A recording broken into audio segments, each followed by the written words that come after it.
हर करवा चौथ को स्त्रियां अपने पति की लंबी उम्र के लिए व्रत रखती हैं। लेकिन क्या तुम जानते हो ये व्रत क्यों शुरू हुआ था? ये कहानी है एक ऐसी स्त्री की जिसके नाम पर इस व्रत का नाम पड़ा, करवा। बहुत समय पहले एक छोटे से गांव में एक स्त्री रहती थी, करवा। लोग कहते थे, इतनी पतिव्रता स्त्री हमने कभी नहीं देखी। उसकी भक्ति इतनी गहरी थी कि भगवान तक उसके नाम से परिचित थे। लेकिन एक दिन उसकी जिंदगी में ऐसा तूफान आया जिसने हमेशा के लिए उसकी कहानी अमर कर दी। एक सुबह उसका पति नदी में स्नान करने गया। पानी शांत था, ठंडी हवा चल रही थी, लेकिन अचानक नदी का पानी उफान मारने लगा।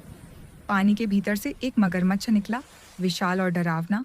उसने पति का पैर पकड़ लिया और उसे अंदर खींचने लगा। पति जोर से चिल्लाया, करवा, बचाओ मुझे। करवा दौड़कर वहां पहुंची।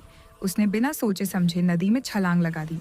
हाथ में था सिर्फ एक सूती धागा, लेकिन उसके विश्वास की ताकत किसी तलवार से कम नहीं थी। उसने मगरमच्छ को बांध लिया और बोली, तू मेरे पति को छोड़ दे, नहीं तो तेरा अंत यहीं होगा। मगरमच्छ गरजा, लेकिन करवा की आंखों में ऐसा तेज था कि नदी का पानी तक ठहर गया। वो मगरमच्छ को बांधकर यमराज के दरबार में पहुंची। हे यमराज, मेरे पति का जीवन वापस दो। यमराज ने कहा, नारी, किसी का समय पूरा हो जाए तो मैं भी कुछ नहीं कर सकता। करवा बोली, अगर ऐसा है तो मैं अपने तप से तुम्हें भस्म कर दूंगी। उसके शब्दों से पूरा आकाश कांप उठा।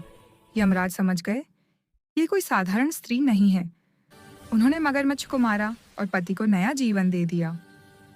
तभी आकाश से एक आवाज आई, हे करवा, तुम्हारे प्रेम और निष्ठा के कारण हर वर्ष जो स्त्रियां तुम्हारी स्मृति में व्रत रखेंगी, उनके पतियों की उम्र लंबी होगी।